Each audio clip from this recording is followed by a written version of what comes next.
ಯಾರ್ ಮನೆಯಿಂದ ಹೊರಗೆ ಹೋದ್ಮೇಲೆ ಅವ್ರ ಪೇರೆಂಟ್ಸ್ ಕಾಲ್ ಮಾಡೋದು ಆಲ್ಮೋಸ್ಟ್ ಸ್ಟಾಪ್ ಮಾಡ್ತಾರೆ.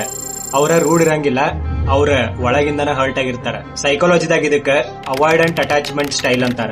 ಇಂಥ ವ್ಯಕ್ತಿ ಬೇರೆಯವರಿಂದ ಯಾಕೆ ದೂರ ಇರ್ತಾರಂದ್ರ ಅವ್ರ ಯಾರನ್ನು ಕೇರ್ ಮಾಡಲ್ಲ ಅಂತಲ್ಲ, ಬಟ್ ಇವ್ರ ಚೈಲ್ಡ್ಹುಡ್ ದಾಗ ಇವ್ರನ್ನ ಯಾರು ಜಾಸ್ತಿ ಕೇರ್ ಮಾಡಿರಲ್ಲ. ಅವ ಸಣ್ಣವಿದ್ದಾಗ ಅವನ್ ಮಾತ್ ಯಾರು ಕೇಳಿರಲ್ಲ, ಅವ್ನ್ ಪ್ರತಿ ಒಂದ್ ಮಾತಿಗೂ ಇಗ್ನೋರ್ ಮಾಡಿರ್ತಾರೆ. ಅವಾಗ ಮೈಂಡ್ ಅನ್ಕೋತೈತಿ ಸೇಫ್ ಇರಾಕ ಒಂದ ದಾರಿ ಅಂದ್ರೆ ಅದ ಡಿಸ್ಟನ್ಸ್.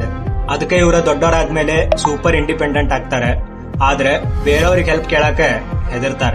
ಬೇರೆಯವ್ರ ಜೊತೆ ಬಾಳ್ ಕನೆಕ್ಷನ್ ಇದ್ದಾಗ ಕನೆಕ್ಷನ್ ಸ್ವಲ್ಪ ವೀಕ್ ಆದ್ರೂ ಅವಾಗ ಇವ್ರ ಆ ಸಂಬಂಧದಿಂದ ಹಿಂಸರ್ಕೋತಾರ. ಯಾಕಂದ್ರೆ ಇನ್ನೊಬ್ರಿಗೆ ಅಟ್ಯಾಚ್ ಆಗೋದ ಇವರಿಗೆ ರಿಸ್ಕ್ ಅನ್ಸಕ್ ಸ್ಟಾರ್ಟ್ ಆಕೈತೆ. ಅವಾಯ್ಡೆಂಟ್ ಜನ ಎಮೋಷನ್ಸ್ ನ ಲಘು ಫೀಲ್ ಮಾಡಲ್ಲ.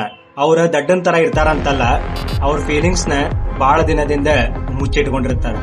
ಯಾವಾಗ ಮುಚ್ಚಿಟ್ಕೊಂಡಿರ್ತೇವಿ ಒಂದು ದಿನ ಅದ ಜೋರಾಗಿ ಹೊರಗ್ ಬರ್ತೈತೆ. ಸೊ ನಿಮಗೇನಾರ ಇದು ರಿಲೇಟೇಬಲ್ ಅನ್ಸಿದ್ರೆ ಈ ವಿಡಿಯೋಗೆ ಒಂದು ಲೈಕ್ ಕೊಟ್ಟ ನಿಮ್ ಫ್ರೆಂಡ್ಸ್ ಜೊತೆ ಶೇರ್ ಮಾಡ್ರಿ. ಹಂಗ ಇನ್ನೂ ಹೆಚ್ಚಿನ ಸೈಕಾಲಜಿ ಕಂಟೆಂಟ್ ಗೆ ಅಕೌಂಟ್ ನ ಪ್ಲೀಸ್ ಫಾಲೋ ಮಾಡ್ಕೊರಿ. Thanks for watching.